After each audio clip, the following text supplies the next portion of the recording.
Për herë të parë në historinë e sportit shqiptar ka shpërthyer një çështje mjaft sensitive, ku një volejboliste e klubit të Dinamos, siç është Najara Ferreira, është pezulluar nga Federata Shqiptare e Volejbollit për shkak se thuhet sepse dyshohet mbi gjinin e saj. Sot në Sport News kam të ftuar dhe palën tjetër, pra palën e Federatës Shqiptare të Volejbollit, për të diskutuar mbi këtë çështje, për të marrë një version tjetër, dhe për këtë kam të ftuar vetë sekretarin e përgjithshëm të Federatës,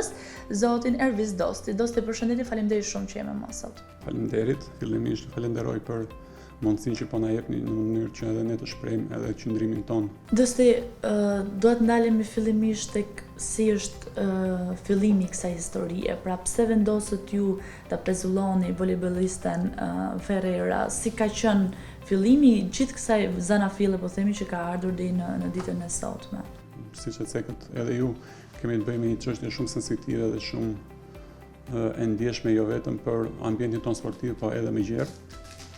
E gjithë kjo situatë ka nisur në fillim të muajit të kaluar,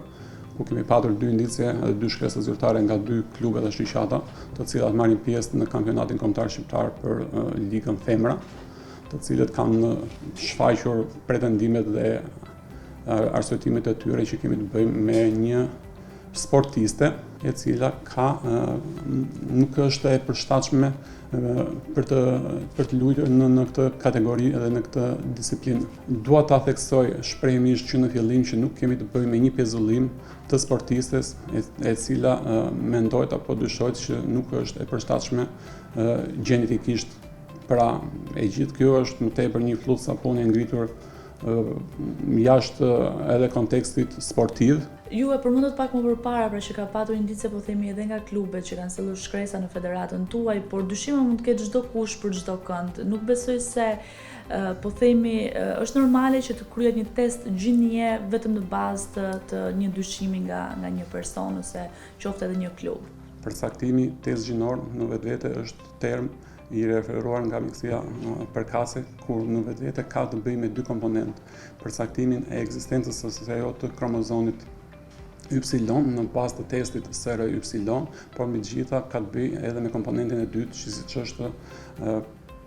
ekzistenca ose jo e nivelit të lartë testosteronit tek femrat në rastin konkret. Që në krye të herës, Bordi i Drejtues i Federatës Volejbollit ka krijuar një grup pune i përbërë nga një autoritet edhe përfaqësues i Federatës Shqiptare Volejbollit, një përfaqësues nga Agjencia Kombëtare e Sportit, një mjek, dhe edhe mbi të gjitha, për që në sa më të hapur dhe më transparent, edhe mjeku i klubit të sportistët në fjalë. Ajo që është vlen për të theksuar është që ky grup pune ka patur për qëllim vetëm për ta shoqëruar sportistët në fjalë apo edhe e shoqëruar edhe nga përfaqësuesi i klubit në një institucion spitalor, mbi të gjitha i cili është i njohur nga mjekësia sportive. Në asnjë moment Federata Shqiptare e Volejbollit nuk ka krijuar një lloj hamendësimi për të vënë dyshim vërtetësinë e sportistëve në fjalë. Ne gjithmonë i referohemi dokumentit zyrtar që vajza ka në dosin e saj dhe në pasaportën e saj, siç është gjinia femërore. Ndërkohë, ka një zgjidhje pikërisht për këtë çështjen e testosteronit në gjak, domethënë në rast se është mbi 5, pra ajo që lejon edhe Federata Ndërkombëtare e Volejbollit, pra ka diçka që jep një zgjidhje apo ndoshta thjesht sportiste nuk mund të luajë më volejboll? Edhe kjo është shumë e përcaktuar edhe siç e theka më sipër, në rregulloren e përgjithshme të FIVB-s, kur në rastet të veçanta kur kemi të bëjmë me sportiste të cilët kanë një nivel të lartë të testosteronit, ajo i nënshtrohet ekzaminimeve të përshtatshme të kurave që janë më të specializuar, që ndikojnë në uljen e testosteronit përkatës, duke bërë atë të përshtatshme për të luajtur në kategorinë specifike për femra. Ndërkohë, Najara ka mbi 15 vite karrierë, sepse ka luajtur, po themi, në vende edhe pak më të mëdha se Shqipëria, Spanja, Portugalia dhe shumë vende të tjera për diskutim, por pse pikërisht lindën këto dyshimet për këtë lojtare? Keni komunikuar ndoshta ju edhe me federatet e tjera ku ajo ka qenë pjesë pikërisht për këtë çështje, nëse ka patur dhe në të kaluarën një rast të ngjashëm, por ndoshta nuk është bërë publike, pra po themi, përpara se ju sigurisht i kërkonit vetë lojtares në fjalë një test gjinie? Është për të përmendur që Federata Shqiptare e Voleybollit ka patur një korrespondencë me Federatën Botërore të Voleybollit, pasi siç e përmendëm më sipër, ky është rasti i veçantë që përdoret si rast referimi jo vetëm disiplinën e voleybollit, po mendoj një të gjitha disiplinat sportive në Shqipëri, por kjo nuk është një rast i kufizuar në arenën ndërkombëtare. Më lejoni të theksoj një rast që është shumë i freskët në kampionatin botëror U19 për femra, që u zhvillua gjatë muajit gusht. Kemi patur pikërisht të njëjtin rast ku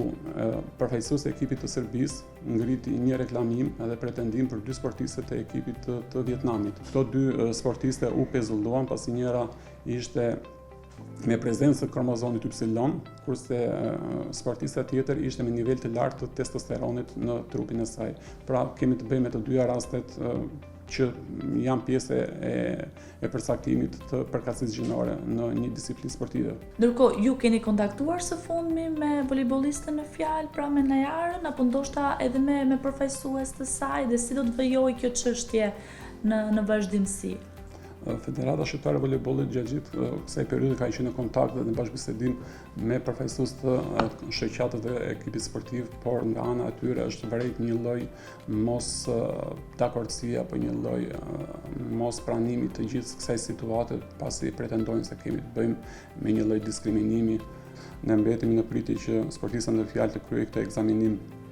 mjekësor laboratorik dhe gjithçka rikthehet në normalitet dhe sportistja rikthehet besoj në fushën e lojës deri në përgjigjen edhe daljen e rezultateve. Unë falenderoj shumë që ishe sot pjesë e Sport News për të dhënë edhe ju vetë anën tuaj të historisë, ishte vërtet kënaqësi. Faleminderit për ju për mundësinë që na krijuat në mënyrë që ne të shprehim edhe ato qëndrimet tona, po mbi të gjitha të krijojmë një lloj harmonie dhe një lloj bashkëpunimi jo vetëm në pjesën institucionale mes klube shoqatave që ne kemi aktor dhe partner, po edhe për publikun e gjerë. Faleminderit.